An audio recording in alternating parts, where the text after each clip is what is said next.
Assalamu alaikum everyone. My name is Sara Waheed. I work at Sehat Kahani as a project manager.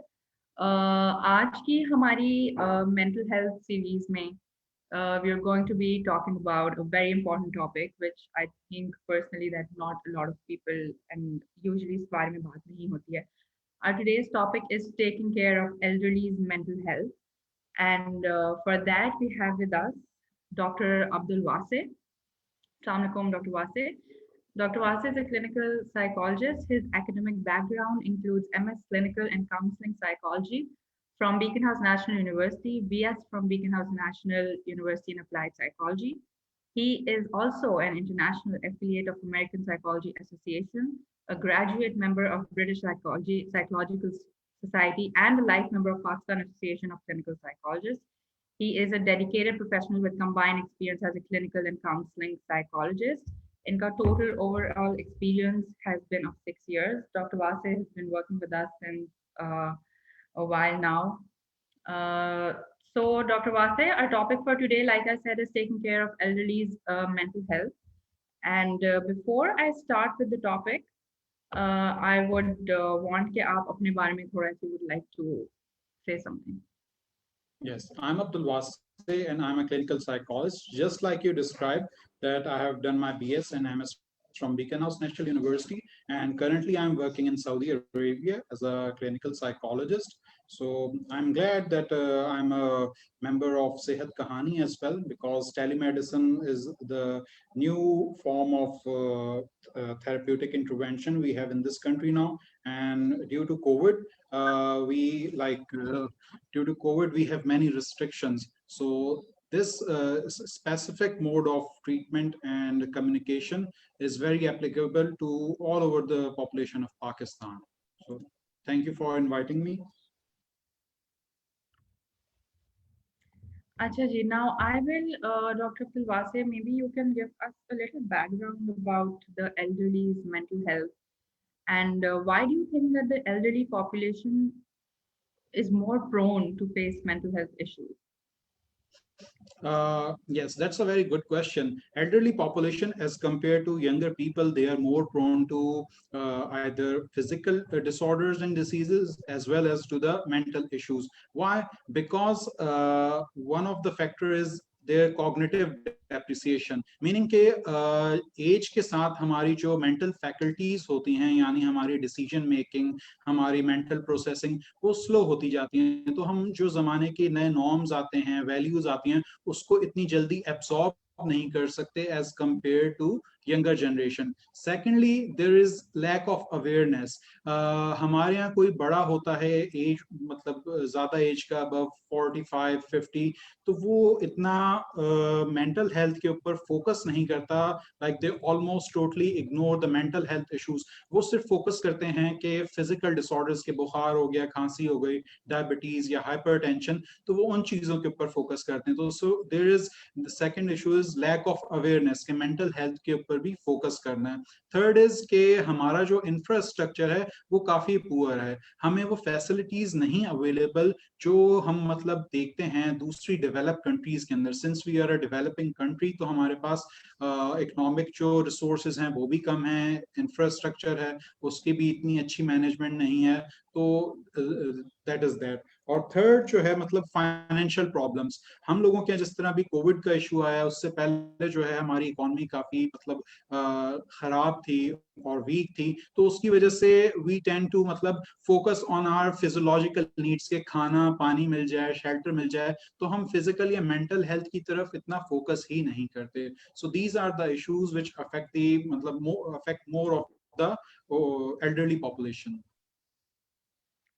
Yeah, I think Dr. Vase, you've talked about all the factors, mainly the cultural and Pakistani challenges जो यहाँ पे elderly population को face होते हैं.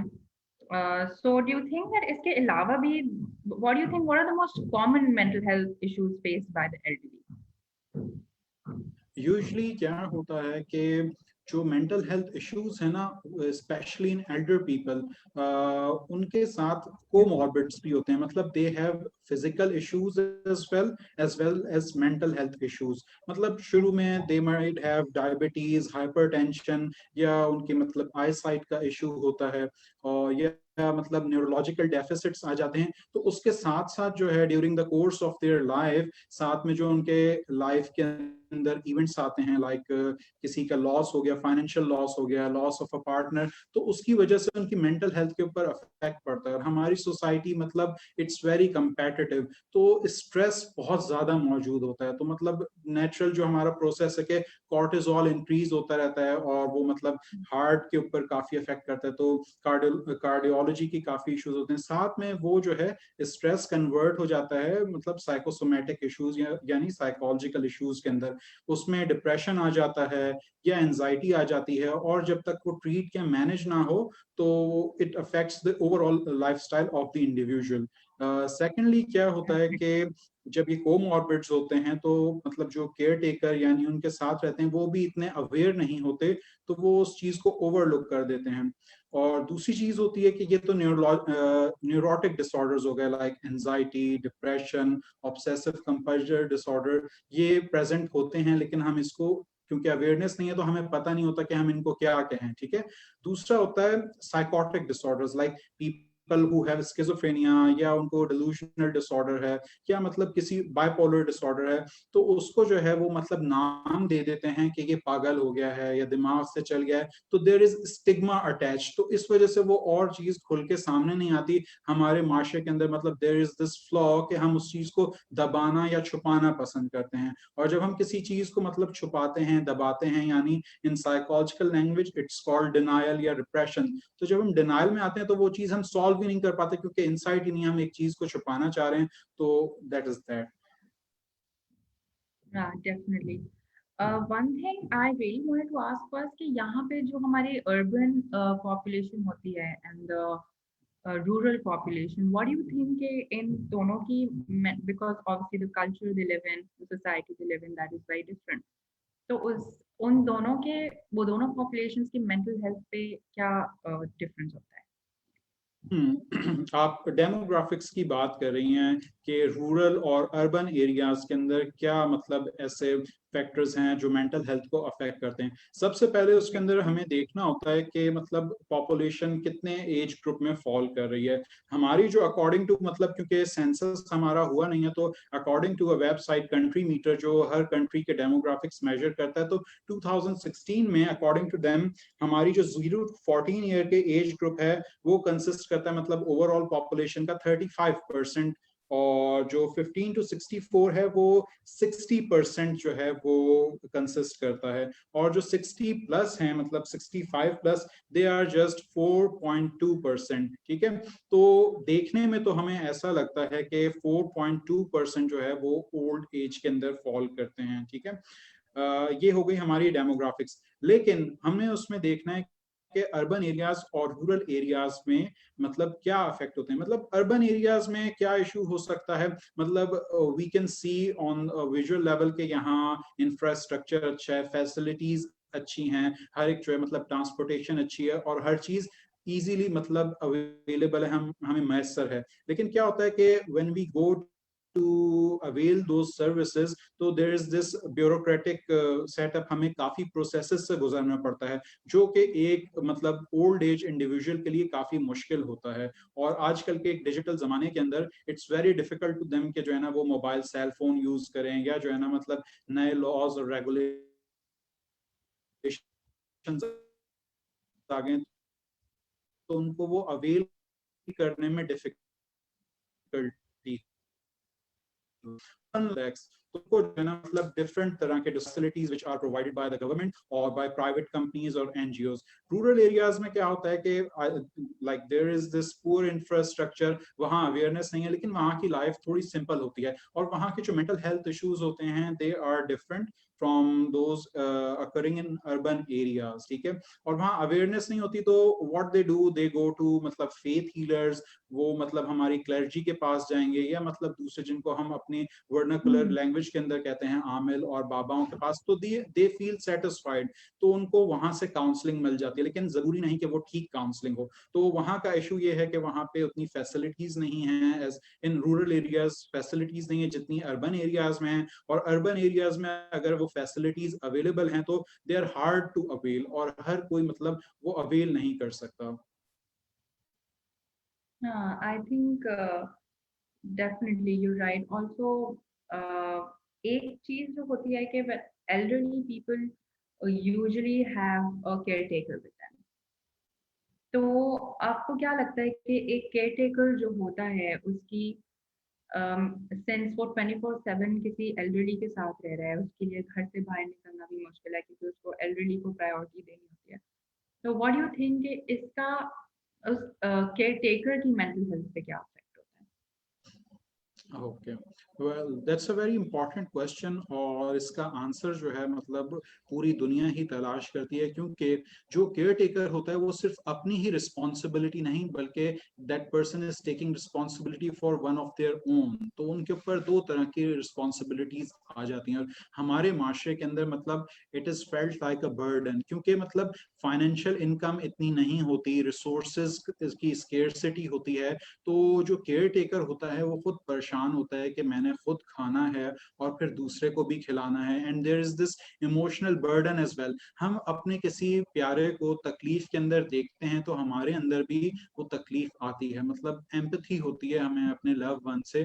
तो हम जो care taker होता है उसके अंदर भी साइकोलॉजिकल इश्यूज आ जाते हैं, like there might be anxiety, depression, और उनको पता नहीं होता कि how to cope with it, क्योंकि जैसा कि हम मेंटल हेल्थ प्रोफेशनल्स हैं तो हमारे ऊपर मतलब लागू होता है कि हम मतलब ईयर के अंदर अपनी थेरेपी या ट्रीटमेंट के कुछ सेशंस लें ताकि जो हमारे अपने इश्यूज हैं वो रिजॉल्व कर सकें। जब तक एक शख्स अपने इश्यूज रिजॉल्व नहीं करेगा तो वो दूसरे की भी मतलब केयर टेकिंग नहीं कर सकता। इसीलिए केयर टेकर्स को भी जरूरी होता है कोई सपोर्ट ग्रुप को वो ज्वाइन करें या वो अवेल करें जो प्रोग्राम जैसे कि सेहत कहानी पूरे मतलब Pakistan, all over Pakistan provide कर रहा है, मतलब सब्सिडाइज रेट्स के ऊपर मेंटल हेल्थ की हेल्पलाइन, तो वो अवेल करें ताकि उनके जो अपने इश्यूज हैं वो भी रिजॉल्व हों, और जो केयर टेकर की प्रॉब्लम है, क्योंकि एक ऐसे बंदे को जो हैंडीकैप्ड है या जिसके साथ मतलब फिजिकल डिसेबिलिटी है या वो उसके अंदर कॉग्निटिव इम्पेयरमेंट है और वो अपनी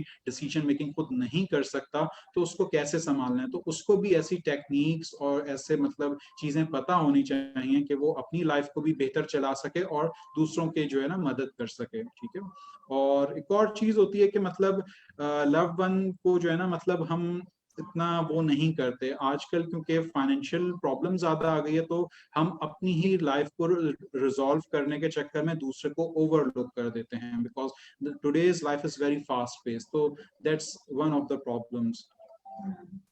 definitely definitely you are right. Doctor Bhaskar, जैसे अभी since year Covid was there, still there, सबका कहीं ना कहीं मेंटल हेल्थ पे कोविड की वजह से I think all of us have been affected in some way और द अदर।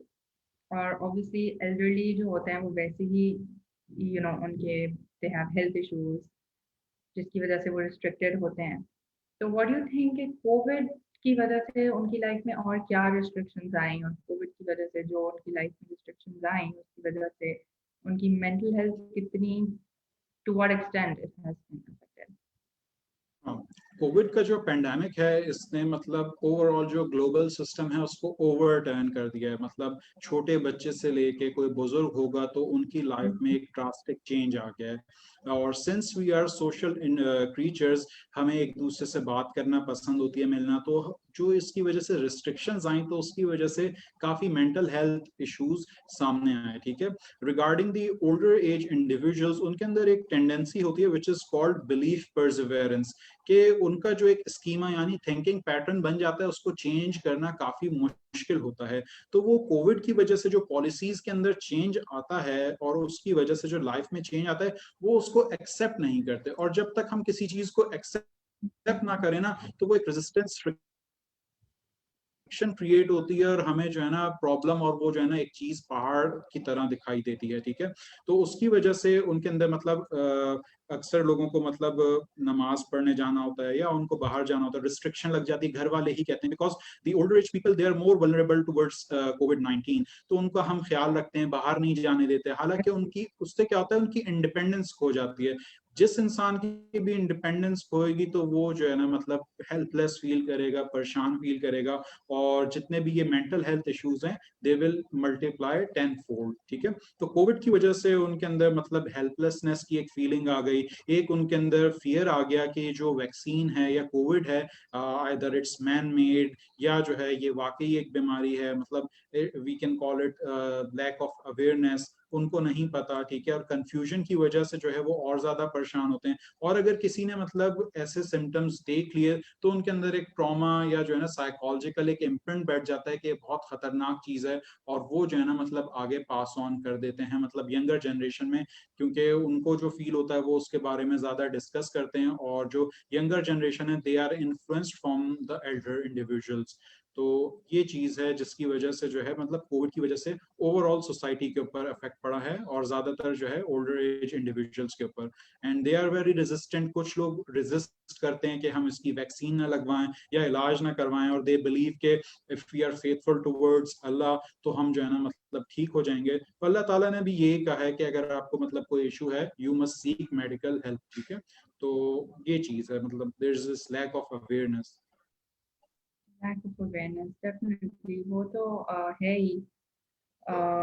तो डॉक्टर वासी, देर आर ऑब्वियसली एल्डर्स जो होते हैं उनमें से बहुत से लोग ऐसे होते हैं who are going through dialysis, who are bedridden, constantly being in a room, in a bed.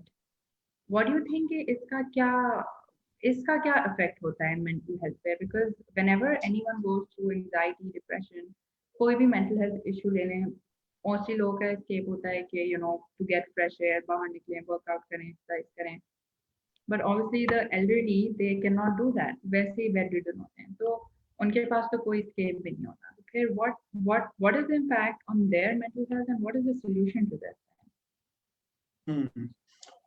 जिस तरह मैंने पहले डिस्कस किया कि मतलब किसी को कोई इशू हो, यानी लॉकडाउन हो जाए या उनको मतलब ऐसी फिजिकल कंडीशन हो जाए जिससे उनकी इंडिपेंडेंस खत्म हो जाए, तो देयर लाइफ विल बी मतलब बाउंड, कंस्ट्रेंड हो जाएगी, और वो और ज्यादा बुरा फील करेंगे जिस तरीके से if they are bedridden. तो उसके लिए मतलब रेक्टिफाइंग मेजर तो ये हो सकता है कि आइदर जो उनका केयर टेकर है उन बंदों की एक्टिविटी स्केजुलिंग करें कि सुबह के टाइम उनको थोड़ा सा जो है आउटडोर थोड़ा सा लॉन में बैठा दें, या जो है मतलब उनको व्हील चेयर पे ले जाएं कहीं पे जहाँ पे वो थोड़ा सा जो है फ्रेश एयर ले लें, ठीक है।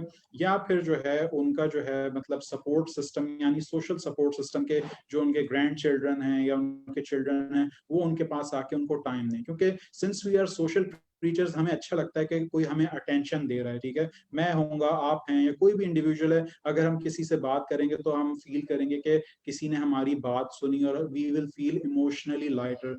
लेकिन जो ओल्ड एज इंडिविजुअल होते हैं मतलब they are also facing loss of their love one, के उनका स्पाउस पास अवे हो गया है या जो है दे आर बेड रिडन, तो they will feel very disturbed, और उनके अंदर जो है ना एक मतलब हेल्पलेसनेस की फीलिंग आएगी। उस चीज को ओवरकम करने के लिए यही हो सकता है कि आइदर दे कैन ज्वाइन क्या कहते हैं सपोर्ट ग्रुप, जो कि हमारी कंट्री में पॉसिबल नहीं है ड्यू टू पुअर इंफ्रास्ट्रक्चर। दूसरी चीज होती है मतलब the older age individuals they like to sit around, और खास तौर पे वो मसाजिद में बैठते हैं, तो that is one of the features के हम वो यूटिलाइज करते हैं कि जो रिलीजियस इंस्टीट्यूशंस हैं वहाँ हम ऐसा जो है मतलब वहाँ के जो इमाम हैं या उनको थोड़ा सा हम लोग गाइड करें, द ओनस इज ऑनस, कि ओल्ड एज इंडिविजुअल्स की कैसे हेल्प की जाए, क्योंकि वहाँ उनकी बात सुनी भी जाती है, वहाँ उनको इम्पोर्टेंस भी मिलती है, और जिस बंदे को थोड़ी सी इंपॉर्टेंस मिलेगी that person will feel better naturally. और जब किसी भी इंडिविजुअल को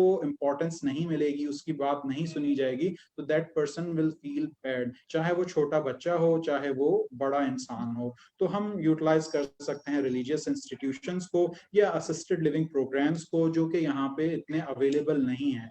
तो हम दो चीजों के ऊपर जो है रिलाई अप्लाई कर सकते हैं। One is our social support, यानी जो हमारे फैमिली मेंबर्स हैं, ठीक है, वो आके उनकी बात सुने, थोड़ा सा उनको टाइम दें, या फिर जो है जो रिलीजियस इंस्टीट्यूशंस हैं वहां वो जाके अपना थोड़ा टाइम स्पेंड करें। एंड लाइक योर क्वेश्चन कि अगर वो बेड रिडन हैं या उनको मतलब they have some issues like they are going under dialysis या उनको कोई और इशू है, तो वो फिर जो नर्सिंग का जो स्टाफ है या जो उनकी केयर टेकिंग कर रहा है, तो वो उनकी नीड्स को फुलफिल करे। ठीक है, नीड्स में क्या क्या आ जाता है, मतलब एक तो अटेंशन आ जाती है, एक उनका फूड आ जाता है। तो बेसिक नीड्स अगर उनकी फुलफिल हो जाएंगे तो दे विल फील काम एंड सेटिस्फाइड। अगर ये बेसिक नीड्स ही फुलफिल नहीं होंगी, मतलब अकॉर्डिंग टू अब्राहम मैस्लो हमारी बेसिक जो फिजियोलॉजिकल नीड्स हैं वो ही फुलफिल ना हो, तो वी विल फील बैड और हम जो है ना कांस्टेंट डिप्रेशन या मेंटल हेल्थ के डिसऑर्डर्स में मुब्तला रहेंगे। ठीक है, ठीक है। डॉक्टर वासिर, जैसे आपने बात की लॉस ऑफ लव्ड वन की, तो एल्डरली पॉपुलेशन में there are people who lose a partner. तो जब इस तरह का होता है, when they lose even even if they lose their child, that is also a huge one of the huge losses in life.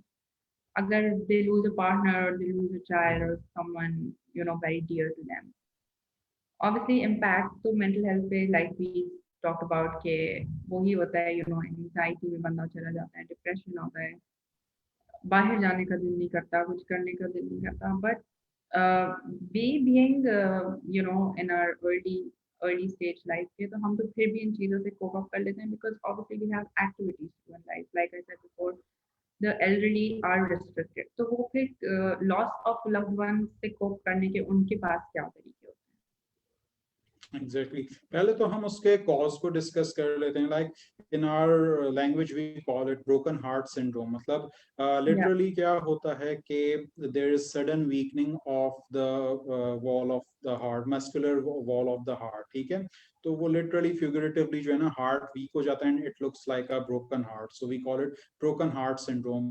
और वो किसी भी वजह से हो सकता है, मतलब सडन लॉस ऑफ फाइनेंसेस के बिजनेस में कोई लॉस हो जाए, या there is a loss of a loved one including one of their offspring, यानी किसी बच्चे की डेथ हो जाए या उनके पार्टनर की डेथ हो जाए, तो हम तन्हा या खाली फील करते हैं। और सडनली जो है ना एक मतलब जो कैटेकोलामाइंस हैं, there is this one type of chemical, उसका जो सडन रिलीज होता है, तो उसकी वजह से वी फील ओवरवेल्म्ड, और जो हमारा हार्ट है वो उसको मैनेज नहीं कर पाता, तो वो वीक भी हो जाता है, और उसकी वजह से देयर इज चांस के हमारी जो डेथ है वो जल्दी हो जाए। ठीक है, तो there is this one thing. और इसको जो है मतलब हम दूसरे तरीके से देखें तो जब भी मतलब लॉस होता है तो हम चाहते हैं कि कोई हमें सपोर्ट करे, लेकिन वो सपोर्ट हमें उस तरीके से नहीं मिलती क्योंकि वी आर इंटरडिपेंडेंट, तो हम उस चीज को याद करते हैं।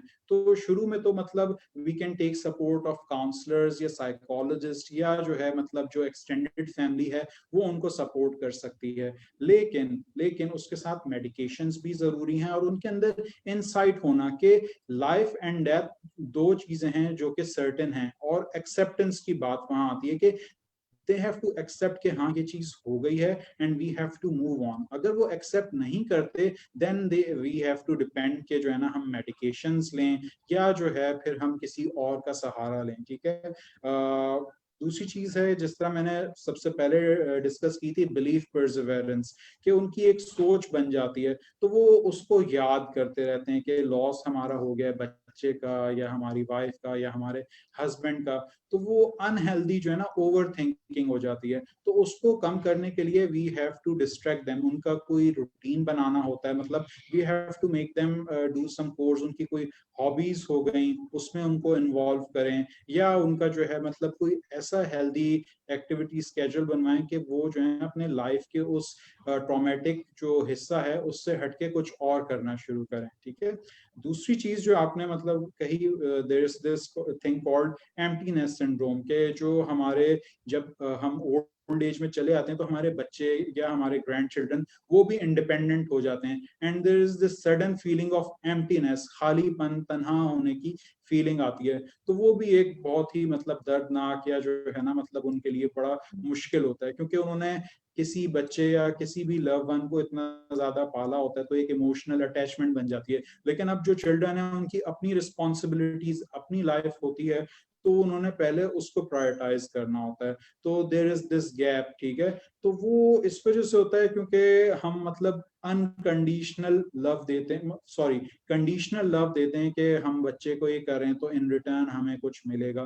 तो वो हमारा पहले से ही अपब्रिंगिंग के अंदर ये चीज आनी चाहिए कि वी आर इंटरडिपेंडेंट, के शुरू में पेरेंट्स ने बच्चों की हेल्प की ग्रो करने के अंदर, फिर जो है बच्चे जो हैं वो ओल्ड एज के अंदर बड़ों की जो है वो हेल्प करें, ठीक है। For example it's just like a gardener, metaphor है कि गार्डनर है और एक सीड है, उसने एक बीज बोया, दरख्त बना, ठीक है, उसने नर्चर किया, पानी दिया, उसको नरिशमेंट दी, मतलब खाद दी, जो भी, फिर वो सायादार बन गया, ठीक है। अब वो जब बड़ा हो गया तो उसको जो है वो फल तो दे रहा है, लेकिन उसके बाद जब उसकी मतलब at the end of the age उसकी एक टाइम लिमिट खत्म होने को आई, तो that plant need some other person जो उसकी केयर टेकिंग करे। तो इसी तरह लाइफ साइकिल भी है। तो वी ऑल आर इंटरडिपेंडेंट और हमें एक दूसरे की हेल्प करनी है, ठीक है। और दूसरी चीज ये कि we have to accept things in our life. हमारे अंदर लाइफ का जो मेंटल हेल्थ का सबसे बड़ा इशू होता है उसके अंदर यही होता है कि हम जो ड्रॉबैक या कोई लॉस हो जाता है उसको एक्सेप्ट नहीं करते, तो इस वजह से वो ज्यादा एग्रीवेट हो जाती है problem. Yes, I think doctor Abdul Wase आपने बहुत ही मतलब रेक्टिफिकेशन इश्यूज पे काफी बात की है। I think these are issues that should be spoken about more. But moving on, where we were talking about rectification so of these issues, so what do you think है हमारी जो government है उसका कितना हद तक वो एक रोल प्ले कर सकती है इन इश्यूज को रेक्टिफाई करने? गवर्नमेंट और हेल्थ केयर का डायरेक्ट जो डिपेंडेंस है वो है हमारी इकोनॉमी के ऊपर, क्योंकि गवर्नमेंट जो है वो तभी इन प्रोग्राम्स को सब्सिडाइज कर सकती है व्हेन इट्स फाइनेंशियली स्टेबल, ठीक है। और आजकल ये इतना पॉसिबल नजर नहीं आता, either it's due to covid या जो है वो पहले ही हमारी इकोनॉमी वीक है।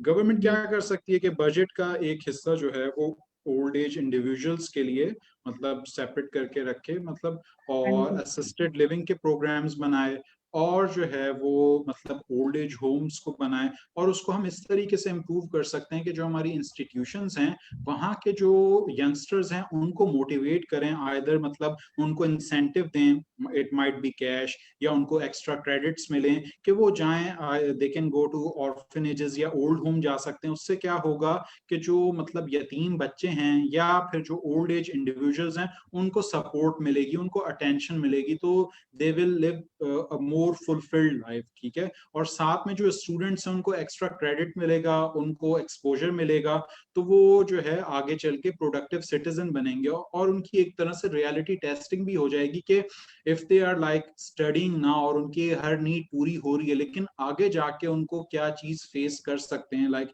इन देयर ओल्ड एज। तो forewarned is forearmed, कि उनको पता होता है कि हाँ यार ओल्ड एज के लिए हमें अभी से ही प्लान करना है।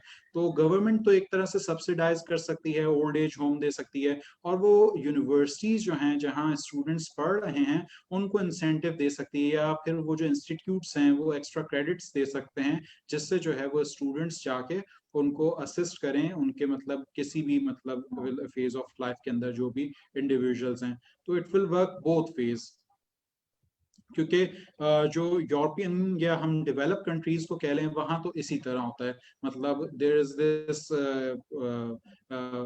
क्या कहते हैं कंपलसरी सर्विस के आप जो है कम्युनिटी सर्विस जाके करें, यू हैव टू क्या कहते हैं वॉलंटियर वर्क करें, ओल्ड एज होम्स या नर्सिंग केयर होम्स होते हैं। तो यहाँ पे भी इसी तरह के जो इंस्टीट्यूट्स हैं, यूनिवर्सिटीज हैं, वो प्रोग्राम्स डेवलप करें ताकि ये जो हम ओवरलुक्ड पार्ट है हमारी सोसाइटी का उसको हम सपोर्ट कर सकें। ठीक है डॉक्टर वासे। आई थिंक आपने काफी मेरे सवाल का बहुत क्लियर जवाब आपने प्रोवाइड किया है। डॉक्टर वासे, हमारी सोसाइटी में काउंसलिंग और या थेरेपी लेना एक काफी हद तक तो ये चीज रिजॉल्व हो गई, अवेयरनेस आ गई है लोगों में। It do you think this is still considered a taboo? Yes, taboo जिस तरह से मैंने पहले डिस्कस किया था कि we have lack of awareness, तो हमें कोई इशू होता है, वी गो टू द क्या कहते हैं, मिसगाइडेड होते हैं। मतलब what we do, we either go to, मतलब हम उनको कोएक्स कह लें या फेथ हीलर्स कह लें, जहां से हमें जो है एक मतलब सॉलिड इंफॉर्मेशन नहीं मिलती। और साइकोलॉजी यानी एक साइकोलॉजिस्ट का एम ये होता है, create insight into the individual. जब हमें किसी चीज की इंसाइट होगी ना, तो 50% प्रॉब्लम वहीं सॉल्व हो जाएगी। लेकिन हमें जब ये चीज नहीं मिलती तो हम उसी चीज के अंदर फंसे रहते हैं। दूसरी चीज जिससे हमें बताया कि इट इज कंसिडर्ड टैबू, तो अगर हमारे अंदर मतलब हमारे माशरे में मतलब साइकोलॉजिकल इशू है या कोई सेक्सुअल इशू है, तो उसको हम इतना ओपनली डिस्कस नहीं करते, क्योंकि वी फील एम्बेरस्ड कि हम ये चीज करेंगे तो हमारा जो खानदान है या हमारे जो मतलब बच्चे हैं उनके ऊपर क्या इफेक्ट पड़ेगा, तो हम उसको दबाते हैं। हालांकि दबाने से, रिप्रेस करने से कोई चीज ठीक नहीं होती। वी हैव टू मतलब, यस, कोई भी चीज है, मतलब फॉर एग्जांपल अगर हमें मतलब कोई मतलब इशू हो गया है, मतलब physically, if you have a tumour और समथिंग एल्स, तो हम उसको सर्जिकली रिमूव करते हैं अपनी बॉडी से, ये नहीं करते कि हम उसको निकाल दें। तो इसी तरीके से मेंटल हेल्थ इश्यूज होते हैं कि हम उनको ऊपर लेके आए, मतलब we should bring them on to the surface ताकि वो रिजॉल्व हो। अंदर ही अंदर रहेगा तो मतलब इट विल क्या कहते हैं, मतलब वो ज्यादा जो है मल्टीप्लाई हो जाएगा, और उससे मतलब जेनेटिकली पास ऑन होता है। ठीक है, हम किसी चीज को रिप्रेस करें, फिर हमारे बच्चे हैं, तो वो जो जेनेटिक इम्प्रिंट है वो हमारे बच्चों में पास होगा, वही चीज आगे पास होगी, तो ये साइकिल चलता रहेगा। लेकिन जब हम इस चीज के ऊपर काबू पा लेंगे और हम डिस्कस करेंगे, तो वी विल मूव फॉरवर्ड। ठीक है, और हमारा रिलीजन हो या कोई भी रिलीजन हो या साइंस हो, वो यही कहती है कि वी शुड डिस्कस। उससे क्या होता है, इमोशनल बर्डन जो हमारे सर पे कोई चीज सवार होती है, वो हम दूसरे को बताते हैं तो हमें मशवरा मिलता है, तो वी फील मोर लाइटर। तो साइकोलॉजिकल काउंसलिंग का भी यही मकसद है कि दूसरा बंदा जो है वो अपनी मतलब जो भी ऐसी चीजें हैं जो अपने फैमिली मेंबर्स या किसी और से डिस्कस नहीं कर सकता, तो वो एक इम्पार्शियल इंडिविजुअल से डिस्कस करे, ताकि उसके ऊपर जो एक दबाव है वो उसका रिलीज हो जाए। और वो जब रिलीज होगा तो that person will feel more relaxed, और वो उतना ही ज्यादा प्रोडक्टिव होगा। जितने हम रिलैक्स्ड होंगे उतना ही हम एफिशिएंटली काम करेंगे। लेकिन जब तक हम बर्डनड होंगे तो हम काम नहीं करेंगे। तो ये चीज है कि इट्स स्टिल कंसिडर्ड स्टिग्मा, लेकिन ग्रेजुअली नई जनरेशन जो अब आ रही है, और जितनी अवेयरनेस अब उसके अंदर आ रही है, तो मतलब 20-30 ईयर्स के अंदर, मतलब 2 जनरेशन के बाद ये चीज काफी हद तक कम हो जाएगी।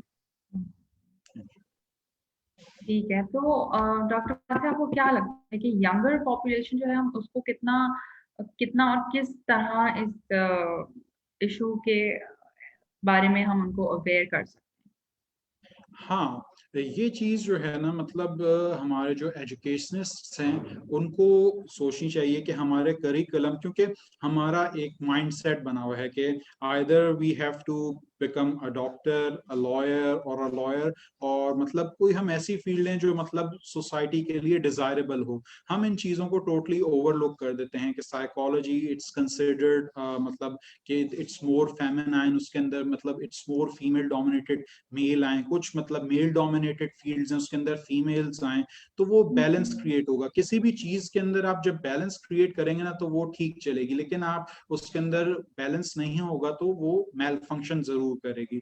ठीक है, दूसरी चीज ये है कि हमारी यंगर जनरेशन को अब अवेयरनेस आती जा रही है, they are choosing different programmes, वो हमारे ट्रेडिशन से हट के दूसरे उसमें जा रहे हैं। मतलब दे आर मतलब joining mass communication, they are joining psychology, और जो दूसरी फील्ड्स हैं मतलब एजुकेशन की, they are choosing different careers. तो उससे जो है उनका एक्सपोजर बढ़ रहा है। साथ में जो इंटरनेट है उसने रेवोल्यूशनाइज कर दिया है। ठीक है, तो दे कैन चूज, उनको पता होता है कि हम मतलब क्या क्या कर सकते हैं, क्या क्या हमारे लिए अपॉर्चुनिटीज हैं।